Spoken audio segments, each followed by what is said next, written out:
The question that everyone's probably already asking themselves is, "What do you want?" Yeah. Which is way easier to ask than answer. It's a deceptively difficult question. And it's particularly loaded too because we want many things. I wanna look like $1,000,000 and I also wanna eat ice cream, for example. Right? Yep. And it's the same with our careers.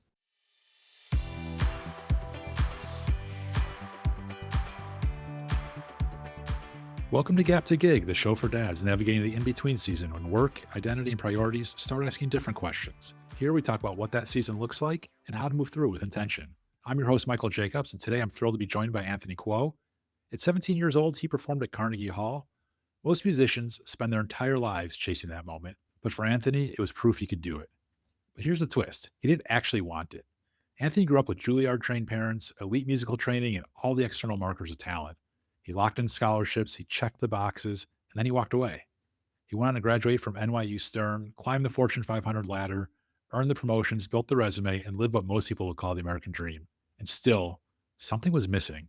Today, Anthony's the founder of Untamed Career and a career satisfaction coach who helps high achievers escape what he calls the success trap, that space where you look accomplished on the outside, but feel disconnected on the inside.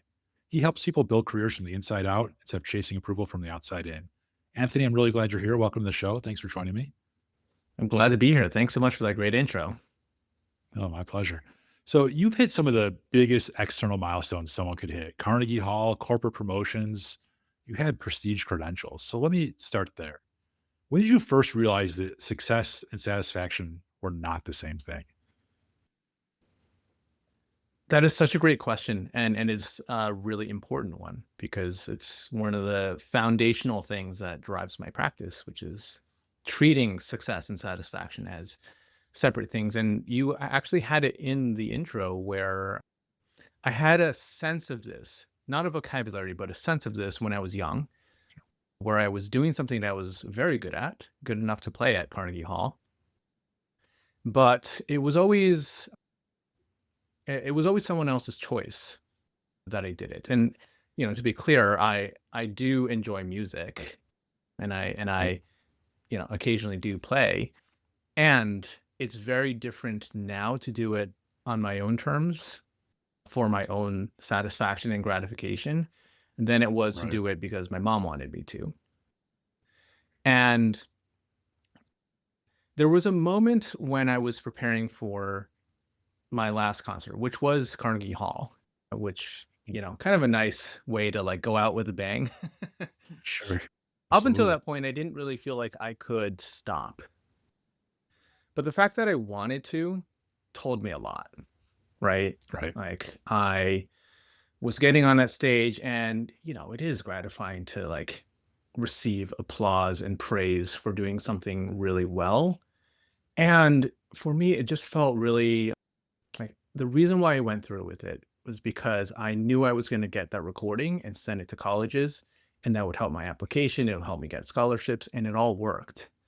And it was very much an extrinsic motivation as opposed to something that I really wanted, like intrinsically for myself, where I would do it even if there was no other reason to do it. Right.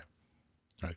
It's really interesting that at such a young age, you start to get those feelings, that recognition of like, maybe this isn't where I want to be, how I want to spend my time exactly. Mhm. That, yes, there is value in doing this, but for the long term, the big picture, is this the right fit for who I am? Right.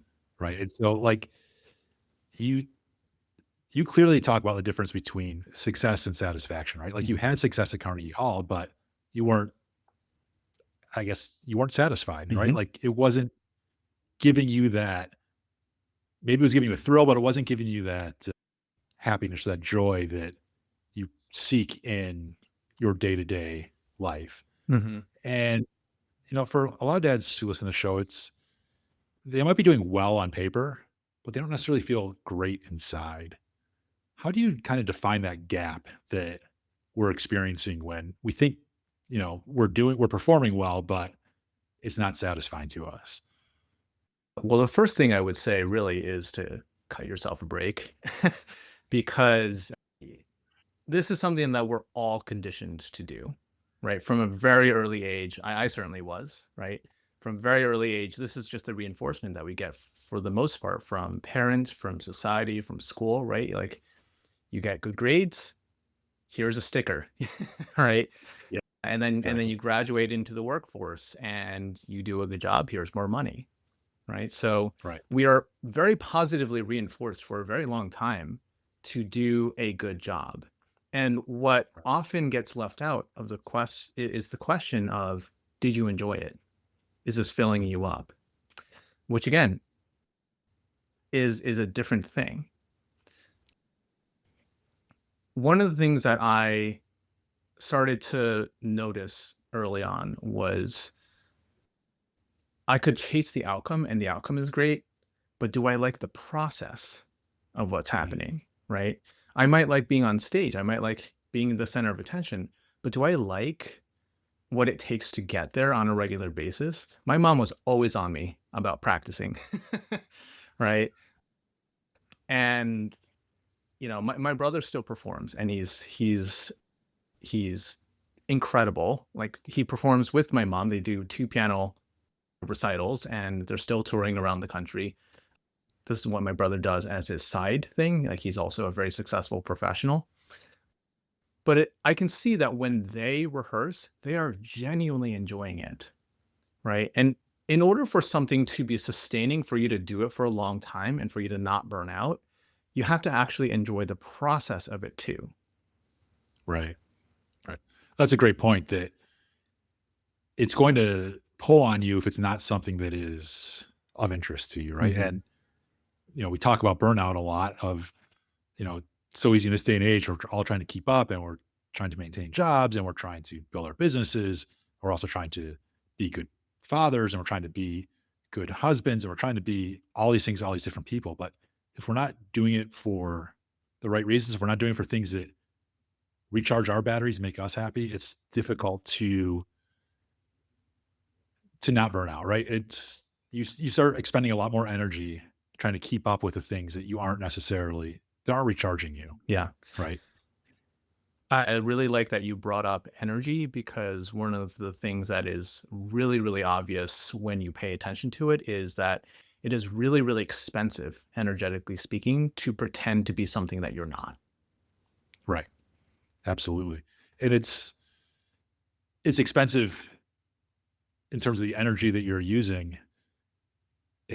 That is like it's expensive to your mindset then too, Mhm. right? Because now you're drained, so you can't do the things that you want to do. So Mhm. it's pulling away your not just your energy, but your mind, your happiness, and your time. And it's expensive to everyone around you too, right? Like, Yeah, you talk absolutely. about Great being point. a good parent, your kids feel it, your spouse feels it.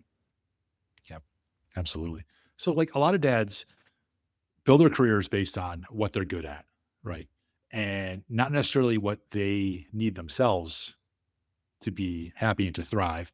Why do we default to what can I do instead of what do I need?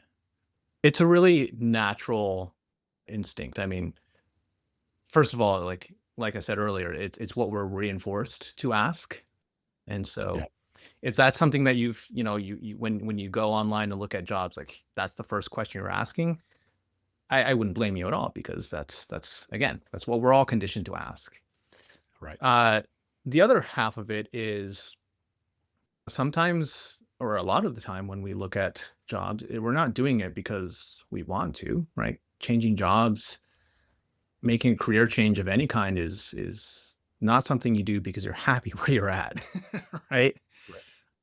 Right. And so often there is a sense of pressure or desperation, or even if you're looking because you've lost your job and you need to find a job, right? And Yeah. at any given time, it's always hard to find a job. It doesn't matter if the Right. market's good or bad. It's always a challenge. And so then you get stuck in the scarcity mindset where you have a buyer who has options, and then there's little old you, right? And then you just have this overwhelming feeling of, well, who am I to make any kind of demand? Right. That's a good point. To which I say that, that may or may not be true. I can certainly acknowledge the emotional reality of that. But the reality of what you are offering is the best hours of your day, right? Right. Our careers occupy prime real estate. Best hours of your Yep. days, your best years of your life, the most productive time that you have available as a human being. And so, yes, you could fill it with a job, any job. And, if the circumstances call for it, then you're going to have to do what you're going to have to do. And if you're in a place where you can afford to think more strategically, more expansively about this, then I believe that we all deserve to get something in exchange, right? To get a return from our putting that prime real estate on the line. Right. Right.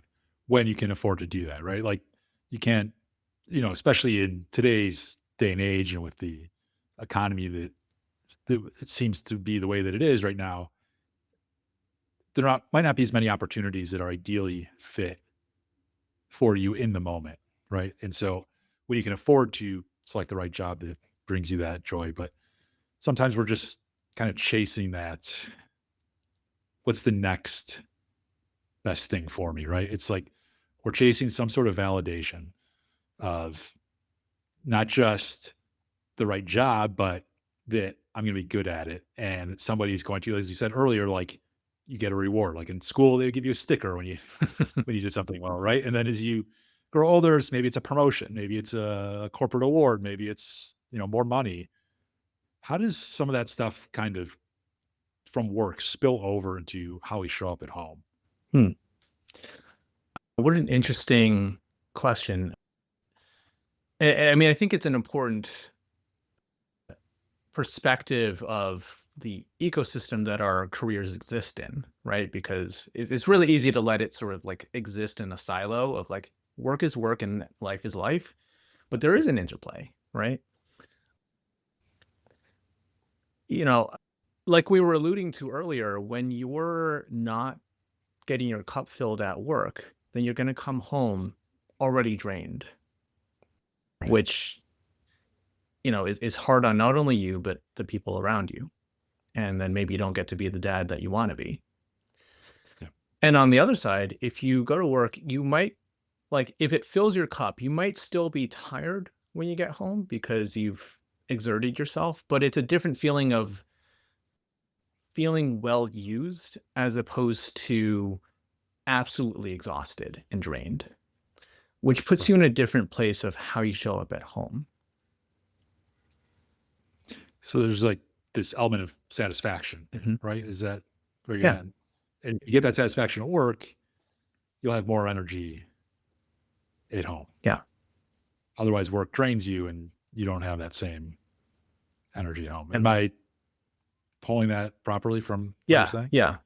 That's certainly part of it. And then also, um, the things that you choose to engage with at home, like the people I work with often find that the work that we do spills to other areas of their life where, once we start identifying this is the kind of work that turns you on, this is the kind of work that turns you off, then they find that it starts to spill into, who they spend time with and what tasks around the house that they do, or it makes sense why, oh, I really like setting the laundry in motion. And that's actually a parallel to what I do at work. So I'm gonna like, you know, divvy up the like chores share to favor the kind of Sure. stuff that I'm really efficient at, not only because I'm good at it, but also because some part of my personality is getting activated. Yeah. That's a great point too, that it's not a one-way street here of energy is only determined at work, Mhm. right? It also at home and outside of work where you get energy and energy is drained from you from what you do outside of work. Mhm. So it's finding that right interplay between the two that will feed the your satisfaction to the point where you can maintain a level of energy that is Yeah. sufficient for your happiness, your satisfaction. Yeah. Satisfaction is ultimately a maintaining a balance of energy. I don't pretend that developing career satisfaction or even life satisfaction is all about like being on a high all the time, because that's just unrealistic and a little bit silly to chase. It's really about being aware of and consciously maneuvering what adds energy, what depletes energy, right? So Right. certain things are unavoidable that drain energy. For me, and I know for a lot of people, doing your taxes is not a soul affirming activity, and yet it's something we have to do, right? And Yep. Right. that's something that you can do where you set it up where you approach it with a sufficient buffer of energy to take care of business. And also maybe Yep. on the other side, have something line up for yourself to replenish your batteries. Right. Absolutely. So let's talk about you specifically. 8 years into your corporate life, you were climbing fast. What finally made you realize that that wasn't it for you? That wasn't the right life that you wanted? Yeah, so it was a slow burn for the entire 8 years. I knew from day one that I would eventually want to find my way out, because ultimately I knew this pretty early on. I kind of needed to work for myself. I've always had an entrepreneurial streak. I've always been running some side hustle here and there. And I just knew that about myself, but I didn't have an alternative. Like I didn't really know what I would want to do. And also, all of my side hustles were only interesting enough to be side hustles. I didn't want to make them Right. full-time hustles. And so, similar to what I said about my upbringing with music, like there was a lot of value in being in the corporate world. I learned a lot about business. I learned a lot about navigating different personalities. So I just kind of like incubated there and just parked myself there to learn and grow in all the ways that I could, and also fill my bank account, because, the Sure. corporate salary is not disappointing, even though other parts of it might have been. And uh, what I noticed was that I kind of had an expiration date at any given role where, I would climb the steep learning curve, be satisfied through that, intellectually stimulated, proving myself. That was exciting. And then I would get bored. And then I would start to get like, you know, a little bit sloppy, or just start wondering about where can I go next. And then I'd make a transition. Either I'd get promoted somehow or move to a different role, either internally or move to a different company. And that happened about every 12 to 18 months, until I started to hit diminishing returns, where I would Yep. execute a change and the timeline got shorter. It was like 12 to 15 months, and then 12 to 12 months, and then 9 to 12 months. Yep. But what actually kicked me out of the corporate world, like I did need a push. And for better or worse, I was good at my job. So they were never going to fire me. So, you know, there were some days where I just wished they would, and they would, put me out of my misery and make the hard decision for me. But ultimately, I'm glad that they didn't, because then it could be, again, on my terms. Yep. But what actually happened was I got into a minor fender bender while I was commuting home from work. Totally minor, no injuries, barely any paint chipped off of anything. And to make a very long and boring story short, the police got involved and they made things very, very difficult, and in a way that felt very, very unfair. And the car and the whole situation ended up being an emblem of what was wrong in my life. It became more of a symbol than anything, because I was reverse commuting back and forth. I lived in New York City and I was driving to suburban New Jersey for work. And the car just sort of became this lightning rod of like, this is not working. And finally, it made me admit to myself that this is not sustainable. I have to get out of this. And so it was as much an emotional decision as it was a logical one. And by that Right. time, I had started to coalesce around the early version of what my business is today, enough so that I could take the leap. What I really like about what you said was that even during that time where you weren't satisfied with your job, you were still learning from it. Mhm. You were still taking value from it. So, like, even if you were stuck in that position, right, you still were able to mine it for things that would help you later. And it wasn't just like learning the corporate stuff, it was managing personalities, but it was also learning like what you didn't like and Mhm. what you did like about it. So you could figure out what works for you, right? You didn't just clock in, clock out, and not pay attention to what was going on. You paid attention to what was working for you and what wasn't, which I believe has got to have made that transition easier for you as you went from the corporate world to starting your own business. You knew, like, okay, this is what I want to do. This is what I want to focus on. These are the things I didn't like about this job.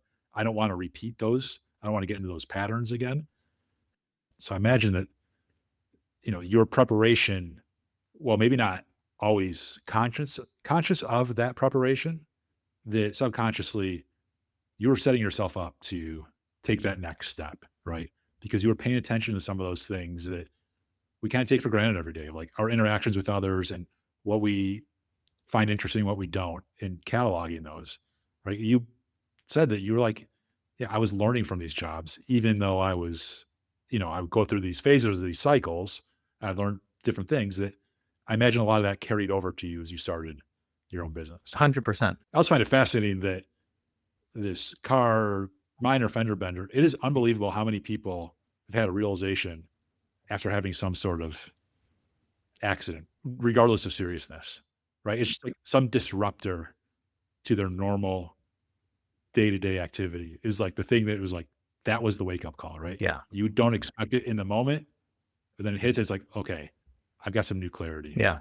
And it's right. Well, the funny thing is that it was a wake up call, but I actually consider it more of like the third snooze on your alarm clock because I had been clocking the signals for at least a year up to that point where I knew that I was like my time left in that world was short, but I was too scared to do something about it, and so I just sort of ignored the signals and just like, well, let me just try this other thing that I like deep down I knew it wasn't going to work or it wasn't going to work enough. And so Yeah. finally the universe had to be like, all right, here's like a real shove. And then finally I listened to that one. But I want to circle back to what you were saying earlier because this is something I tell everyone I work with that career satisfaction is actually not a single moment, right? It's not that you get a new job in some new career or whatever and job done, mission accomplished, right? Like obviously it is an important milestone. And Right. career satisfaction is an active stance. It is a choice you make over and over and over again. It's situational awareness and just as you're saying like being aware and open to like a high bandwidth stream of information of Yeah. am I enjoying this? What specifically am I enjoying? Am I not enjoying this? What specifically is not feeding me? Right? And then Yeah. using that information to inform your next step. And then you go to the next step and you do it all again, right? Now that I'm here, what's better? What's worse? What's the same? What do I want to change next? And you Right. continue that process. Right. And that what you're describing is always evolving. Right? Like what brings you career satisfaction today is probably different than what brought you career satisfaction when you were 22, Yes. right? Fresh out of college. And it's probably different than what it's going to look like 5, 10 years from now, Hmm. right? You have to constantly be paying attention to those signals that you're getting, those experiences that you have to figure out what is bringing you satisfaction today Yes. and what's going to bring you satisfaction next, right? Like for most people, I imagine doing the same thing over and over for 40 years is probably not going to be very satisfying. Right. At some point, they're going to want to, their interests are going to shift based on the experiences that they have and what they've been exposed to and how their knowledge evolves. Right. So I'm wondering if like, is it accurate to say that it is always evolving, your career satisfaction? 100%. It totally is. And this is why we need to continuously pay attention because we grow, right? We grow, we change, we evolve, life changes, our priorities shift. Or even if we're not growing, the situation around you might be growing or changing, right? Like I've had multiple situations where, in the first category, I had a client actually come back where, we got them to where they wanted to be. I hear back from them a couple years later that, hey, things are going amazing, but actually I'm a little bored now because I feel like I've tapped out on like what I can get out of this role. And now I want to explore what's next. Right. Which is a wonderful problem to have. I've also had it on the other side where someone engineers a move and it's a great environment for them and everything is wonderful. And then something happens that's out of their control, right? Like the company gets bought out by new management or their boss leaves and is replaced with somebody who's totally not compatible or something like that. And what do you do? Right. Now, I mean, I try to equip everyone with a like skill set that they can navigate these situations themselves. And also it is a ever continuously evolving loop. Right. Right. And you don't know what is going to change when, right? And Mhm. people is probably at the center of that. Yeah. You get new leadership, you get a new boss, whatever it may be, like, or new ownership. Yeah. Maybe the culture changes, maybe the expectations change, and now it's not the same job that you originally were getting energy from. Mhm. Now it is a job that is draining your energy, or maybe it's vice versa. I also, speaking of, this is a show that, you have a lot of dads listening here. I get a lot of people for whom having a kid changes things, I bet. right? Yep. Absolutely shifts your priorities. The things that were tolerable before all of a sudden seem like, what am I wasting my time for? I would so much rather be at home with my kid, Right. right? Or I used to stress so much about this and I realized that actually it's not that important. Yep. On the flip side of that, you get dads then who feel like they have to stay doing what they're doing because they feel they're responsible for bringing stability to the home financially or otherwise. And like, how do you navigate that process where it's like, yeah, this might not be what I want to be doing, but I'm afraid to move because I need to support my Mhm. family now that I have kids. Like, how do you navigate that process? Yeah, this totally happens. And again, it's a very reasonable thing to be thinking about and worrying about. So, the first really important thing is to get an accurate situational assessment, right? I Uh-huh. actually partner with some financial advisors to help people get like an accurate picture of what's going on the financial front to really understand like how much wiggle room do you have, right? Are Yeah. you one missed paycheck away from disaster or do you have a buffer, right? First and Right. foremost. Obviously, how many earners are there in the family is a contributing factor, right? So just getting an awareness of both how things are financially speaking and also what's going on with work. Is it tolerable and it's just like a little bit annoying? Is it awful and every single moment you spend there is just like tearing into your soul? Like there are different degrees of what's going on and how long you can tolerate the situation. Sure. Um, and then when we get to the what do I do next stage, where like after we've identified like what's important to you, how do you define success and satisfaction according to you and not anyone else? We then go to, okay, well, where could you possibly meet that? And that can be a very exciting, but also very intimidating stage where it's like, I want to do this, but can I really? Can I afford to do that? Is that a risk I'm willing to take? So on and so forth. Right. Yeah. And what I find is very, very helpful is to actually map. all of the ideas you come up with against two axes.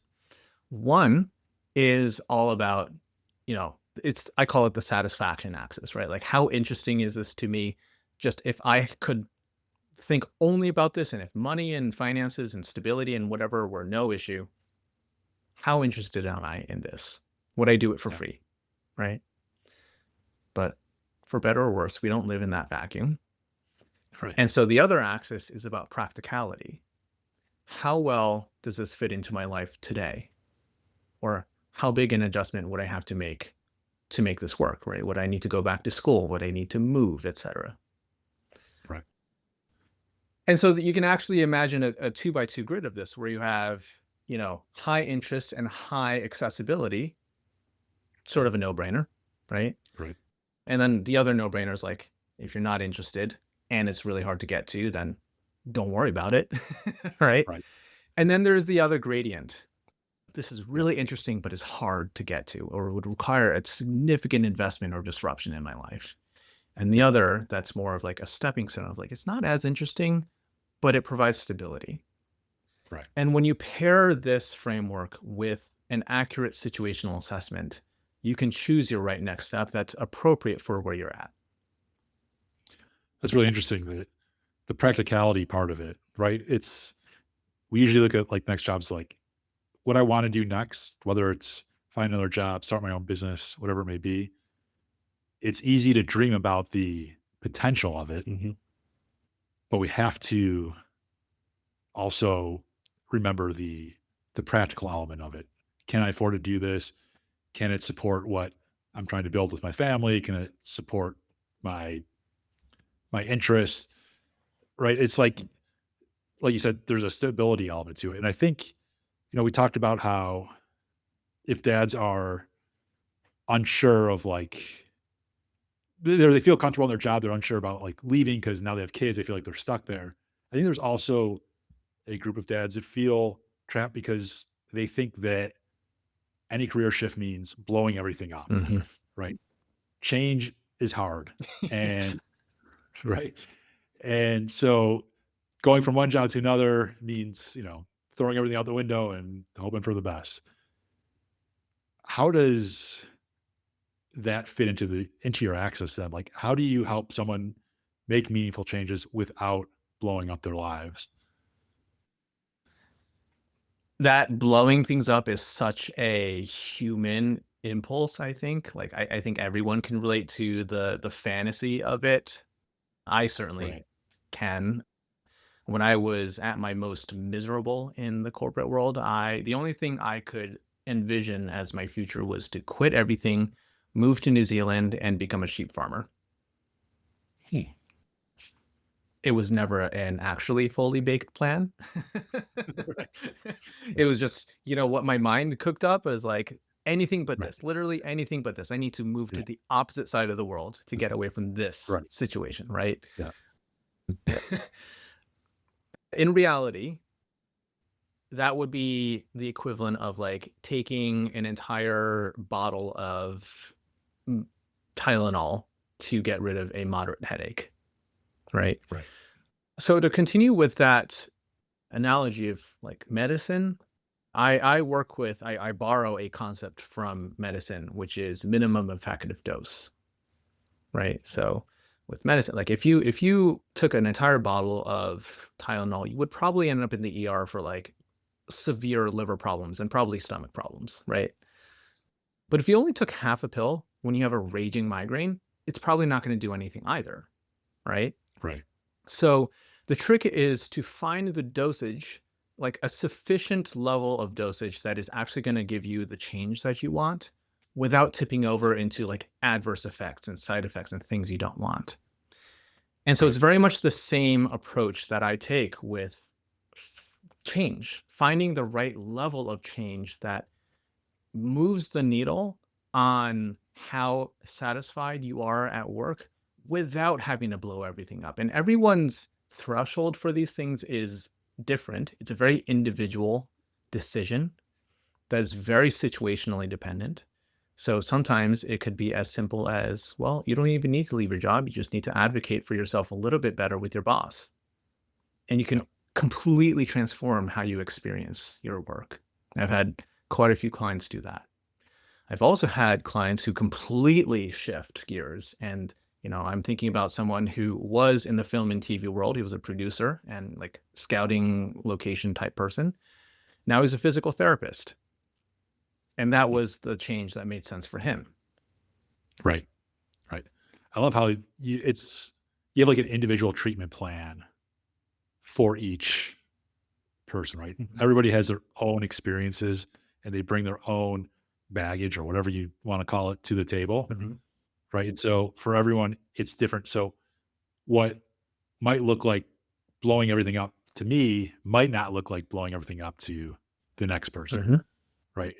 We're going to have different perspectives on what's going to move the needle for us. And so it is highly individualized.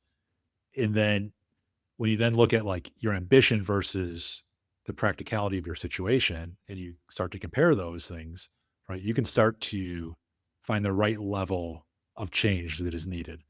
And it's interesting to say, like, yes, you can still find satisfaction in a job that you aren't currently satisfied in, right? Not in every situation, but there are times where it's just you have to advocate for yourself. You have to look at it from a different perspective, or maybe take on a different opportunity within the same organization, Mhm. right? Or you find something outside of work that helps fill in some of the gaps that you're missing at work Mhm. to, to help you get there. A lot of it, on the surface, as you say it, it's like, that's so obvious, right? Like you should, find the thing that is right for you. You don't have to blow it up. But when we're stuck in it in day to day, like we do have some form of tunnel vision, right? We don't see all the potential outcomes. We just see what's in front of us and what we think is outside that tunnel. And we don't know. Yeah. Like we haven't done that whatever that next thing is for us. So it's a great reminder to to me as a dad of like, yes, I can make changes and it can be at a level that I'm comfortable with, but it will help bring me more satisfaction. Mhm. I can do it at my speed, Yeah. right? But in order to do that, I need to think through what is it that's going to make me happy and what is reasonable, what is practical, what is going to bring some stability Mhm. to the situation as I make this change. So really, really interesting. I'm wondering then, like, if someone listening today feels that gap between success and satisfaction, what's kind of the first question that you would ask them or they should ask themselves? The question that everyone's probably already asking themselves is, what do you want? Yeah. Which is way easier to ask than answer. It's a deceptively difficult question. And it's particularly loaded too because we want many things. I want to look like $1,000,000 and I also want to eat ice cream, for example. Right? Yep. And it's the same with our careers.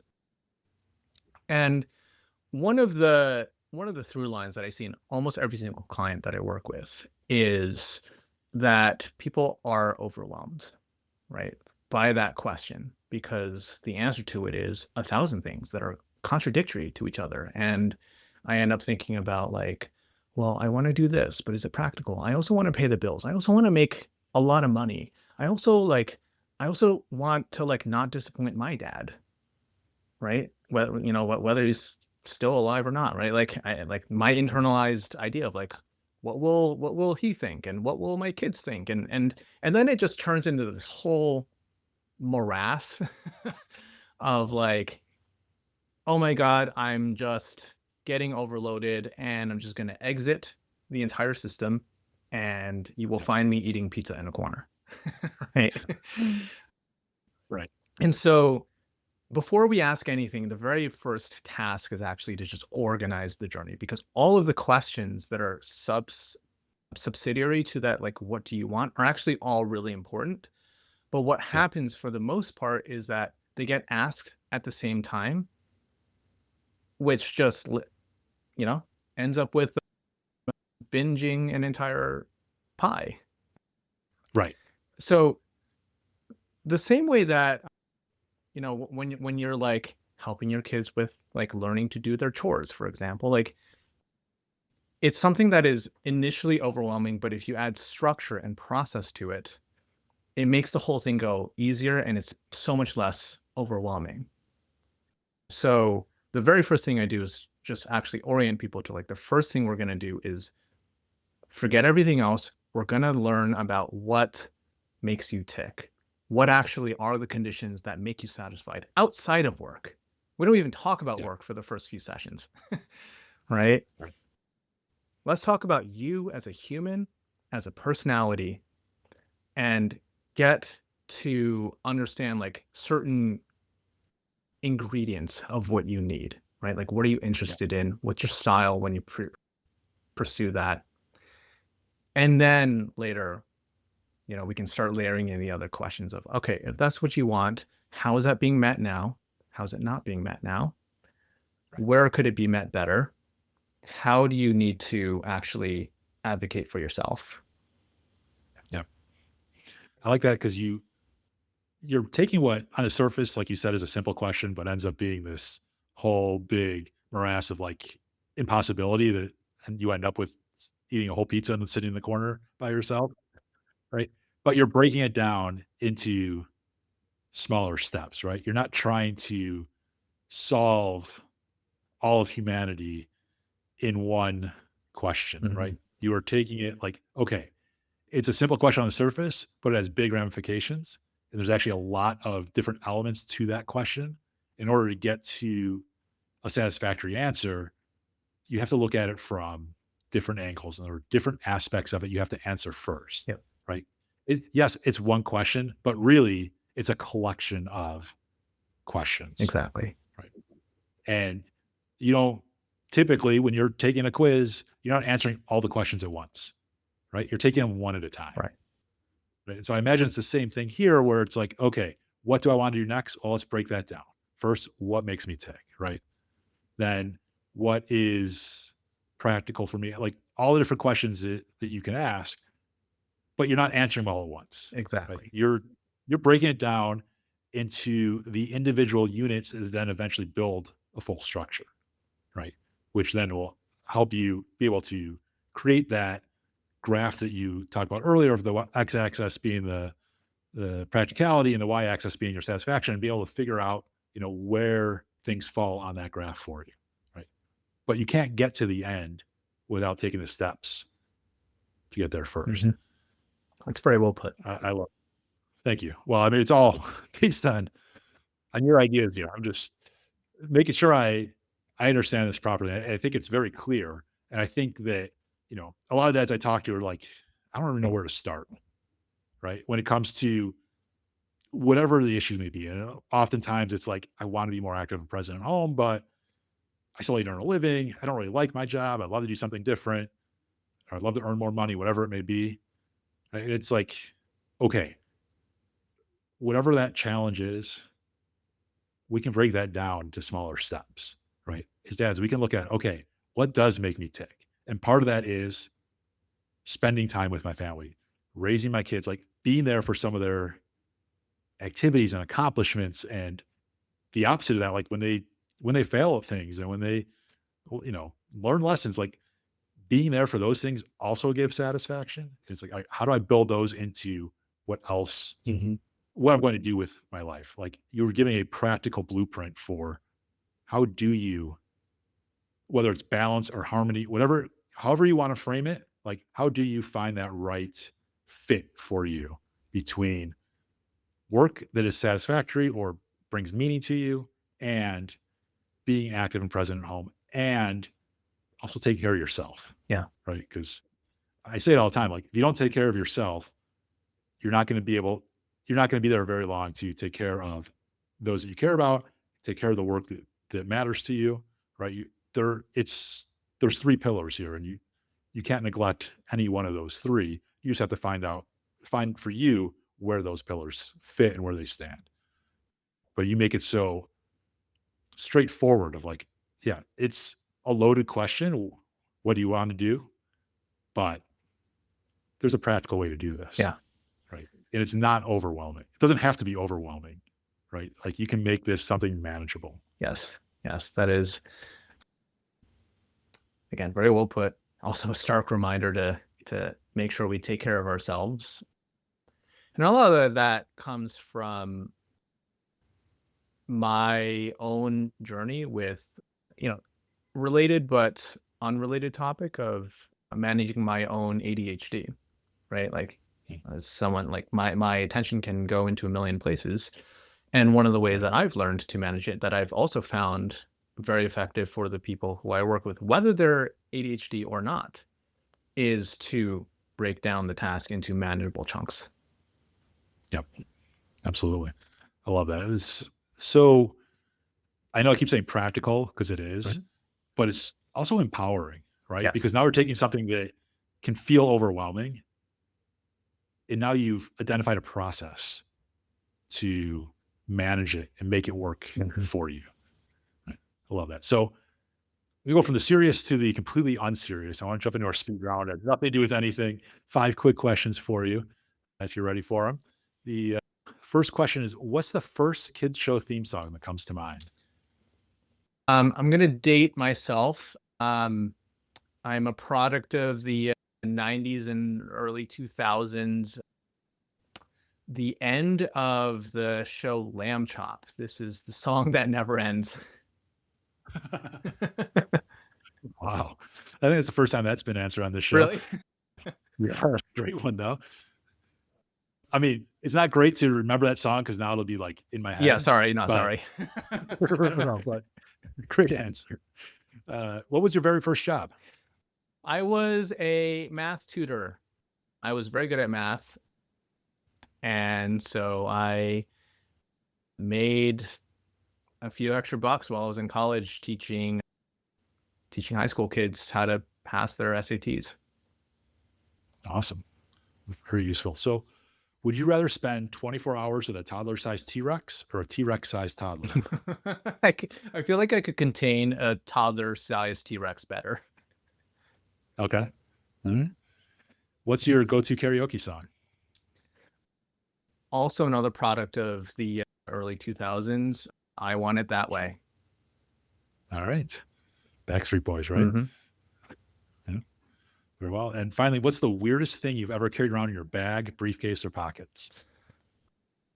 This isn't really weird, but it happens all the time. I just find dog treats in all of my clothes pockets, like, Right. sometimes weeks after I've, you know, last worn it. Fair enough. Awesome. Well, I appreciate that. Anthony, before we wrap up, I want to give you the floor. If someone's listening right now and thinking, like, this is me, like, I'm successful, but I'm not satisfied, or maybe I'm in a tough place right now, but I want to find work that really means something to me, brings me satisfaction, kind of replenishes my battery. Where should they go? What are you building or offering that can help them take that next step?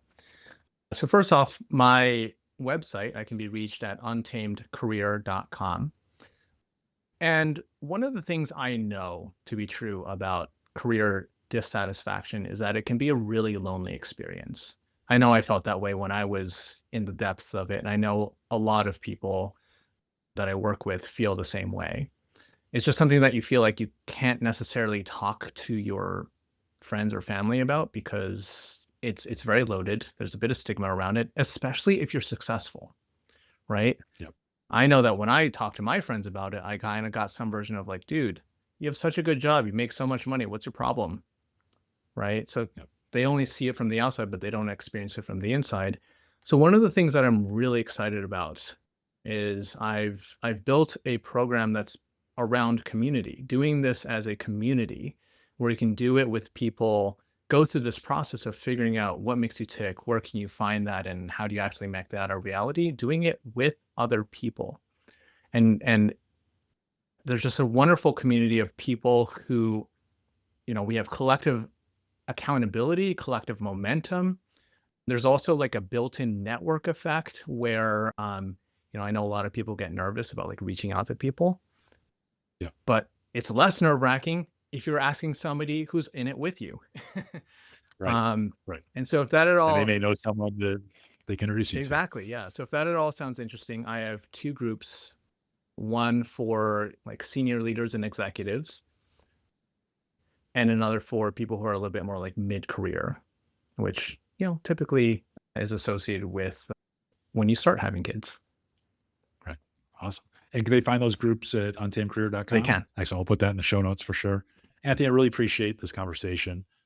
I think a lot of dads, myself included, we quietly carry this tension between providing and really feeling alive in our work, finding that thing that like really, as you said, makes us tick, right? And the way you broke down success versus satisfaction, I think gives us language to something we feel, but I think have a hard time naming. So you made it. I know I've said practical about 300 times this episode, but you make it feel not just practical, but like something that is actually doable. Like we can accomplish this. And so I'm really grateful that you came out today to chat with me, and your honesty and your clarity about this topic of finding the work that really makes you tick, brings you satisfaction, but is still going to support the life that you want to live as practical for you. So I appreciate it. Thank you for being here. Finally, before you go, if you're a dad listening to this and you find yourself in between navigating a season that feels different, head to gap2gig.com and subscribe to the Gap to Gig newsletter. It comes out every Friday. It's a quieter space to reflect on work, life, and what really matters right now. If this conversation resonated, consider sending it to another dad who might need to hear it. Until next time, I'm Michael Jacobs. Thanks for showing up and listening to Gap to Gig.